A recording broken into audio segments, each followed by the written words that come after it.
Okay, thank you very much, and thank you to the organizers for inviting me. It is an absolute pleasure to be here. I'm enjoying myself immensely. So I'll be talking about phage therapy today. I'll be introducing phages a tiny bit since this is the first talk of the conference. And I'll be introducing phage therapy, and then I'll talk a little bit about what has been done in terms of treatment of lung infections.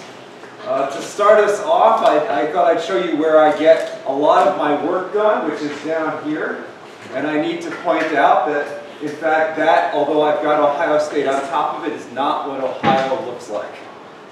That instead is actually Sedona, Arizona, and I work right there, just about off the picture. So it occurred to me that it might make sense to introduce myself. This is the easiest way to do so. These are my books. And in fact, I have 3 more edited volumes that are currently in preparation. And I've decided that once they are done, I am never doing a book again. Or at least not editing one. Unless, of course, I'm the super senior guy and everybody else does all the work. There's the Phage. So this is an outline of the talk. So I'll first talk a little bit about phages, introducing them, introduce phage therapy. I'll talk about phage therapy pharmacology, the very basics of how to think about phages and phage therapy pharmacologically. And then I'm going to walk through a whole number of papers. I'll do so fairly quickly. Hello? Hello? Hello? Yes? No? I'll do so fairly quickly. And then I'll talk about animal studies of phage therapy of the lungs. And the interesting thing here is that if you look at the dates, you'll see that all of the clinical stuff, all of the clinical studies or reports on the clinical results, all come before the animal studies. And this is a fairly typical thing in phage therapy. Phage therapy is well established in certain parts of the world. It's only now becoming a thing to study and attempt to get into the clinic in the United States and Europe. And so we'll start with talking about phages. So there's actually a fair diversity of phages out there. There's a number of different families of phages. They can be grouped into phages that are small and have single-stranded genomes, phages that are double-stranded but don't have tails, and interestingly, they have lipid-containing capsids. And then the tailed phages. And the tailed phages are the phages that are employed for phage therapy, almost entirely. There's 1 or 2 exceptions, but almost entirely. And this is a representation of genome sizes of phages. This was taken from a few years ago where I took all of the phages that the full genome sequence was in GenBank, and I simply graphed out the genome sizes as a function of the different families of phages. And you can see that they group together. These are the single-stranded phages. These are the double-stranded phages, but with lipid-containing capsids. And these here are the tailed phages. The tailed phages are the biggest phages and the ones that we tend to use for phage therapy. So I was going to show a picture of a lytic cycle, but I'm sure everybody's seen a lytic cycle where a phage attaches to a bacterium, initiates the infection, and eventually lyses the infection. I like to show this just to give people a sense that there's more going on with phages than just lytic cycles. But I'm not going to attempt to explain this, although I actually did publish it. Somewhere down there is the place of publication. But the lytic cycle can be found in there. So the phage attaches, the phage infects, makes new phages inside, eventually lyses the bacteria and releases phages, which go on to find new bacteria. Yes, and this is to remind me that we're about upon the 100th anniversary of the discovery of phages, which will be occurring in 2015. So back to the outline, a little bit of introduction to phage therapy. So phage therapy, we've got a narrow definition and a broad definition. The narrow definition is the use of phages to treat infections. More broadly, people equate phage therapy with what I would call phage-mediated biocontrol of bacteria. So you can spray phages on environments to kill bacteria, for example. So phage therapy has had a continuous clinical history of at least 80 years. These are natural products, as we all know, that we obtain from environments. They are very abundant, very diverse, and they're also diverse in how they attack and kill bacteria, which is useful as an antibacterial. If you have a bacterium that is antibiotic resistant, it almost doesn't say anything about the ability of a phage to attack that same bacteria. Antibiotic resistant, antibiotic sensitive, makes no difference. They're going to be similarly sensitive to a phage. If you properly choose your phages, they're going to have low toxicities. They can display favorable pharmacokinetics, particularly once they are attacking infections, they can replicate and make more of themselves. They can, if you're choosing the right phage in the right conditions, have reasonable shelf stability. And there are numerous companies that are currently developing phages for phage therapy uses. And this is from the ISVM, the International Society for Viruses and Microorganisms webpage. And this is just a list of companies that are responsible for some kind of phage product that they hope to bring to the market or have already brought to the market. Now, not all of these are phage therapy companies. And I'm clearly missing companies here. So if you've got companies you want me to put on the ISBN page, I'm responsible for this whole website. Let me know, and that's, at least it should be, that's my preferred web address, chrisstephen.abedon@gmail.com. There are advantages to using phages versus antibiotics. So phages are bactericidal in their nature. They're not bacteriostatic. They can display this auto-dosing, as I like to call it, this in situ amplification in numbers. They have a low inherent toxicity, especially if you choose the right phages. There are phages that encode toxins out there. You just have to make sure you don't use those phages. They tend to not impact normal flora greatly, so you don't end up with dysbioses. There is a narrow resistance evolution tendency, and by that I mean is that phages are very specific in what bacteria they attack.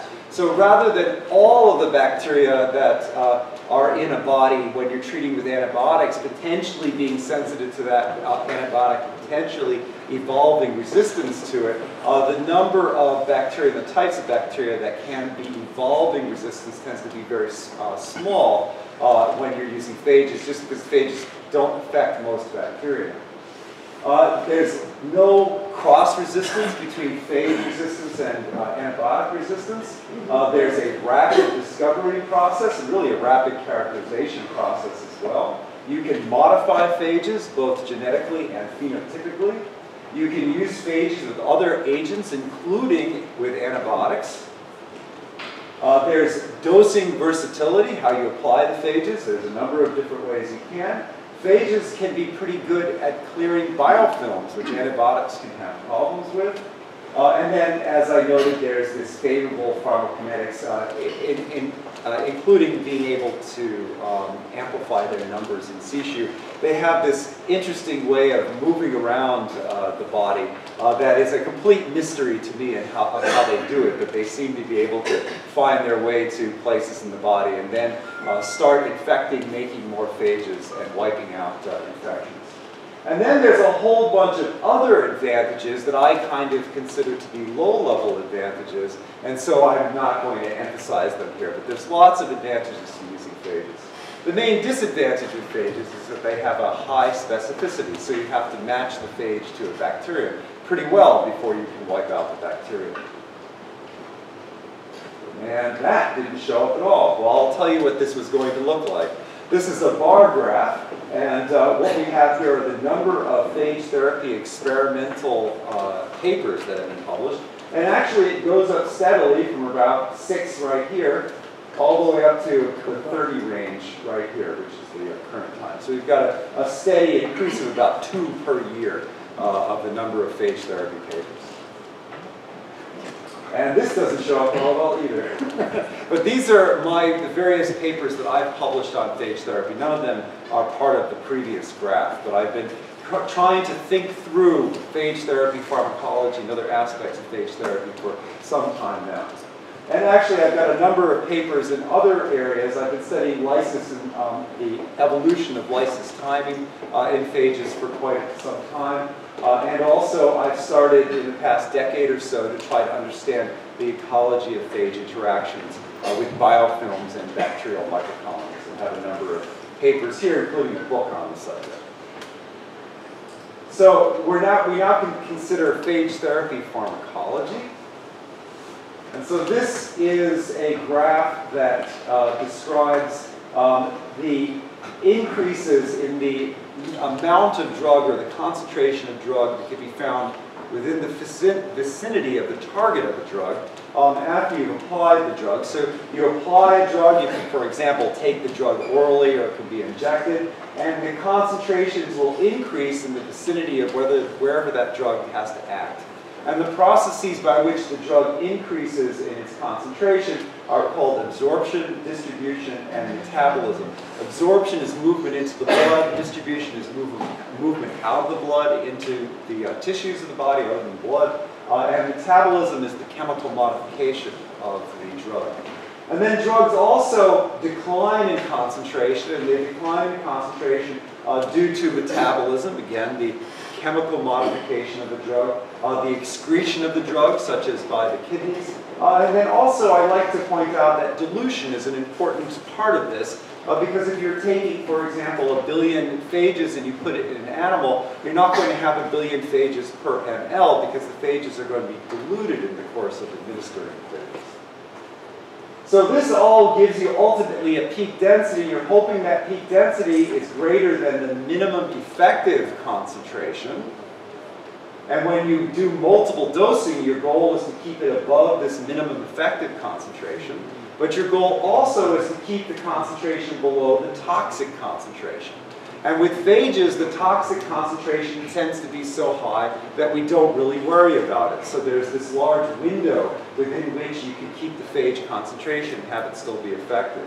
These are described as pharmacodynamic effects. Pharmacodynamics is the effect of a drug on the body, and then pharmacokinetic effects are the effect of the body on a drug.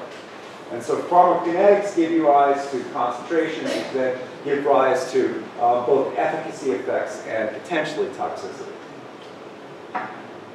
With phages, we also have this ability of the phages to replicate, but we don't necessarily have to take advantage of that. And we distinguish between what we can call passive treatment or inundative therapy with active treatment and non-inundative therapy, where passive treatment, what you have is treatment of the bacteria using an excess of phages, so the phages do not have to replicate in order to wipe out the bacteria. Whereas with active treatment, you're requiring that the phages, in fact, replicate. The big difference between the two is that to have inundation on the basis of dosing alone, you have to be able to get the phages to the bacteria, which isn't always easy to do. On the other hand, the performance characteristics of the phages are higher for active therapy because not only do they have to attach to bacteria, kill bacteria, but they have to then produce more phages themselves. And the number of phages they produce is not just a function of the phage infections themselves, but also the number of phage infections. So if you don't have enough bacteria around, you can't possibly generate enough phages to wipe out the bacteria. We can dose either topically, parenterally, or per os with phages. The third here, oral, is something that people don't tend to use, but it has been used and seems to be effective, at least in certain circumstances. The problem with systemic treatment is that unless you're treating a systemic infection, you're going to have dilution in phage numbers going into the tissues wherever the target of the phages are, wherever the infection lies, which means that your phage numbers are going to get smaller and smaller. And that means it's going to be difficult to practice inundative therapy. You're going to be more dependent upon the phages replicating once they've reached the bacteria. And sometimes that's possible, and other times it doesn't work out that well. We can have topical treatment of the skin, of wounds, of mucous membranes, urogenital tract, and also the respiratory tract, which is what I'll emphasize. These are other images that I've attempted to put together to take ideas from pharmacology and mix them with ideas of how one undertakes phage therapy. And I'm not going to go through these other than to say that what they are is elaborations on figures like this one. I was having fun putting together this talk, and I came up with new ways of saying things. So now we'll go on to talking about clinical results. So what I'm going to do is I've got just a copy of the paper here. This is talking about the paper. In blue are, in a sense, good things. Red will be bad things. So this is an example. This is Morrison and Gardner in 1936. So this is actually, they called it B. coli. I assume it's some kind of enteric bacterium. This woman had an appendectomy and then had this secondary infection that was in the vicinity of her lungs, and it was really bad. And so they got a hold of some phages to treat this. And so this is after the treatment. The following day, the observation was made that the discharge had become thin and watery and had lost its offensive character for the first time since the resection was done 5 days before. A second and equally remarkable change occurred at the resection wound itself, where the mossy, necrotic character was entirely changed to a clean, fresh, healthy-appearing incision. This is just one day. This person was about to die with this horrible chest infection. They gave the individual phages topically, and they ended up with a cure. There was an allergic reaction. They said, hey, this is great, let's apply some more. And that didn't work out so well, but they were still able to use phages on bandages. And after a few months, it takes time to get rid of nasty infections. After a few months, the patient, in fact, had recovered in full. There are a number of studies that either are not in English or I was simply unable to get a hold of, but I was able to find reviews that others had done of these various papers. I'm not going to dwell longly on this slide, but basically one paper after another talks about in some way that the application of phages to patients resulted in positive results. Not always spectacularly positive results, but with positive results. And there's another 3 studies that are out there that I have yet to see that have been reviewed by others. So this is actually one of those papers that was on the previous or the slide before. This is a paper that was published in German that the, I guess, U.S. Army translated to English. And it's out there on the web, unclassified now. But it's interesting because you go through the PDF and you get 3 pages in, and then the PDF starts literally to fade away, and you stop being able to read it. But what they did is they used this phage combination, supposedly of 180 to 200 different phages. I don't even know what that could possibly mean. And then there are other things in there that they call antimicrotics. But in this case, this is a lung infection, Staphylococcus streptococcus, and they used aerosol treatments, and they had daily aerosol treatments, up to 40 days of treatments that I interpreted as per patient. And in only 10% of cases did they not have an improvement. In 55.1% of the cases, they said the patient was cured. Now, interestingly, when they went and they looked at the microorganisms in the lung, it didn't really coincide with the patient being cured. So apparently the patient was cured in terms of health, but not necessarily, at least when they looked, with all the bacteria cleared from the patient. So this is a quote from the paper. The patients were selected solely on the basis of the fact that earlier treatment had been without success in their case.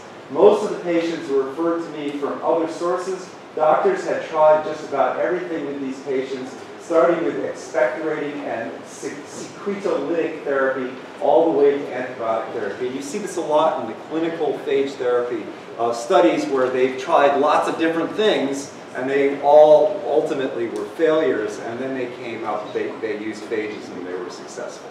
And often these are chronic infections, like they're trying to cure the infections for quite some time. So these are the polls, and that's missing as well. But fortunately, I've got the data up there. So this is just a compilation, this is Slopek 1987, of a whole number of studies done by individual doctors that they collected together. And what they found with these various types of infections, that they had approximately 85% success rates. Now this isn't complete curing 85%, but it's what they considered to be a substantial amount of reduction in the infection. And in fact, they have a plus here. They've got plus, 4 pluses, 3 pluses, 2 pluses, 1 plus. And when they have 1 plus, that was intermittent or temporary relief, and they considered that to be a negative. And so everything else came out to about 85% of the cases were successful.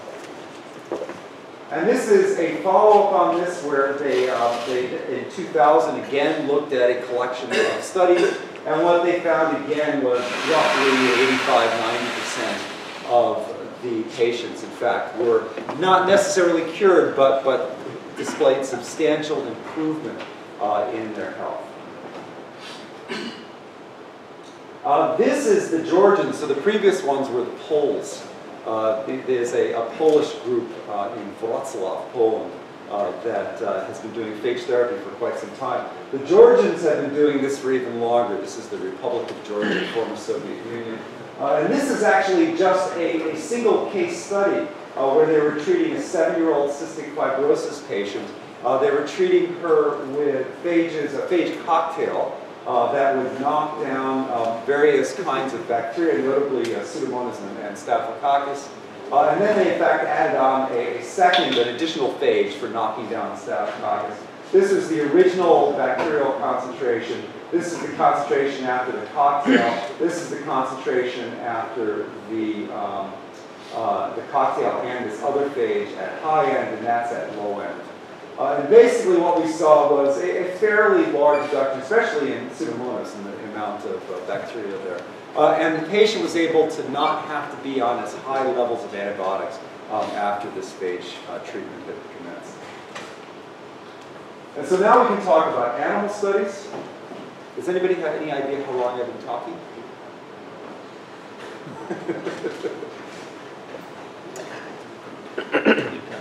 We're cool? We're cool. So this is actually the first of the animal studies of lung treatment that I was able to find. And so this is a mouse Klebsiella pneumonia model. And what they did is they challenged intranasally. They had an IP phage administration. In a lot of these studies, they're acute infections rather than chronic infections, and that means either the infections are going to kill, in this case the mouse, or they're going to go away on their own. The goal is to keep the mouse from dying or to get rid of the bacteria faster than the body gets rid of it. And in this case, the body's getting rid of the bacteria. What these bars here represent are a 2-log reduction in the amount of bacteria. I put them in there just so you can see scale. So with treatment, what you were getting is quite a decline in number of bacteria in the lungs of these mice, even with IP treatment rather than topical treatment. On the other hand, if they delayed phage treatment at all, they didn't end up with therapeutic success. So it was only if they added the phages before the bacteria or the phages and the bacteria at the same time that they actually were able to get rid of the bacteria. So this is not a very successful. It's successful in the sense that they were able to knock down the bacterial concentration substantially, and impressive that they were using IP administration to do this. But otherwise, not a very impressive data. Here we have a mouse Burkholderia cystic fibrosis model. They actually used a 1-day delay between the challenge and phage dosing. They used both intranasal and IP phage administration. IP didn't have any effect here, but they were able to knock down the amount of bacteria a little bit. Not much, but a little bit. But it's kind of impressive because they at least waited 1 day between bacterial challenge and phage treatment. Here we have a mouse Pseudomonas cystic fibrosis model, and here we're looking at survival of the mice. And so we have bacterial challenge, intranasal, we have phage administration, intranasal. they had 2-hour delays in adding the phages, and they have plenty of survival. If they go up to 4-hour delays, they're starting to see the mice dying. If they have longer delays, they see the mice dying at a higher rate. So these aren't very well-established infections. But nonetheless, there is there's certainly protection that the phages are providing. And this was an interesting study because they used light to keep track of how many bacteria were in the mice. They had bioluminescent bacteria, and they could actually anesthetize or knock out the mice and then take pictures of them. And the amount of light correlated with the amount of bacteria. And you can see that without phages, we have a steady increase in the amount of bacteria. That's the blue stuff, the light. And with phages, the increase is not as great.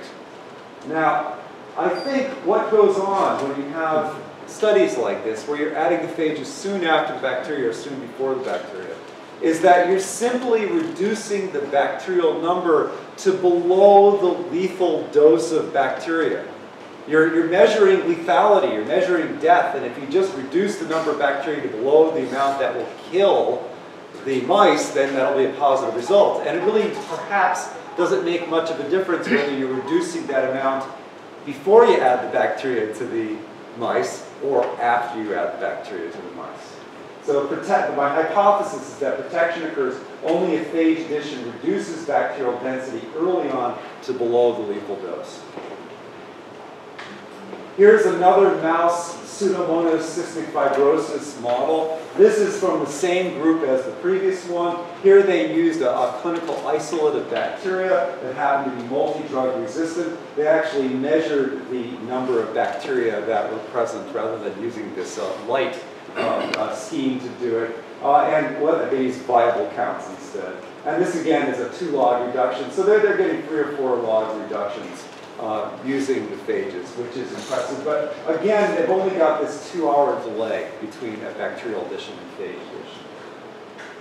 And this is the survival curves. So if you're using, in this case, 3 times 10 to the 7 phages rather, you get fairly substantial survival. You go down to 1/10 that, you get not much survival. This is the Cork, Ireland group. They were also looking at a mouse Pseudomonas cystic fibrosis model. It's an interesting paper because almost all the paper is not about this model. They just kind of threw in a paragraph at the end in this picture to show off their model, but they didn't stress it much at all. In this case, they had again a 2-hour delay, and they kept track of the amount of bacteria that were present, also using light.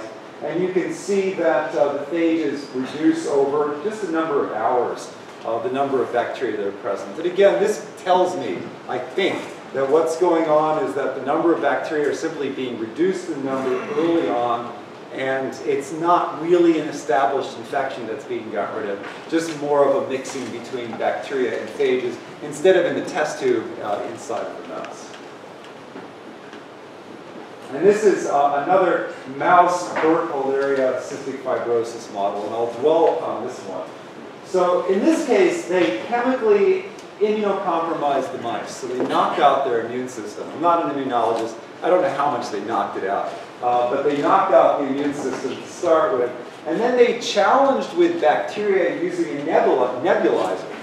And they also added the phages using a nebulizer.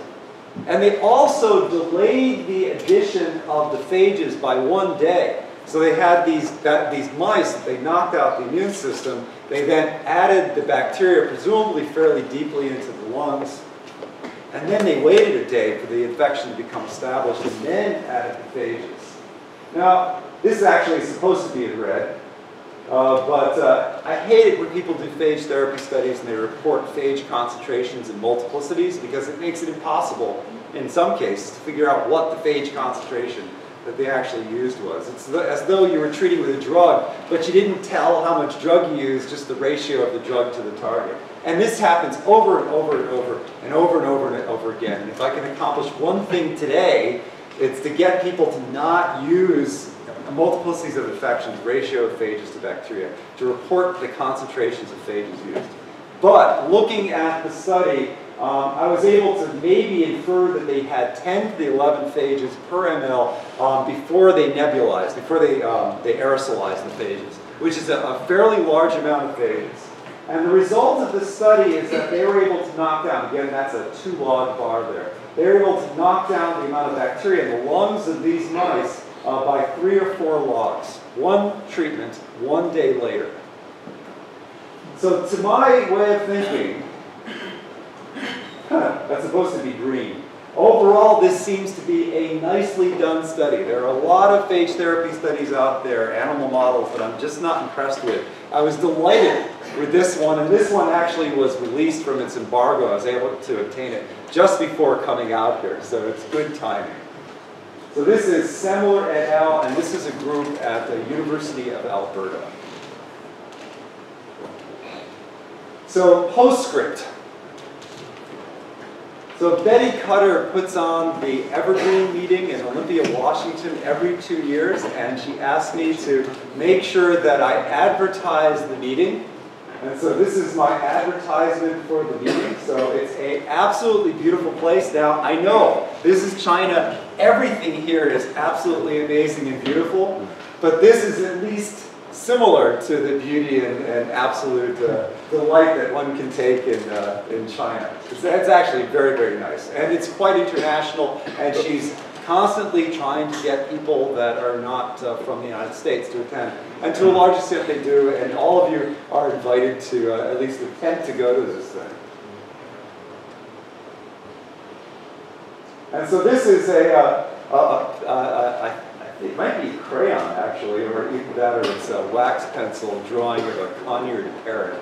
And this was done, I was in Zurich giving a talk 3 weeks ago, and my daughter was bird sitting one of my collaborators' pets while he too was in Zurich. And so she's an artist, and so she just started sketching this thing out rather than doing her math homework. I have to say for the record that she ended her math at least going into the final with a cumulative grade in excess of 100%. So it's legitimate for her to become bored with her math and draw a picture of a parrot. But that's her parrot. She's hopefully going to be majoring in ecology and minoring in art. And you can't see that, but it says the end. Thank you.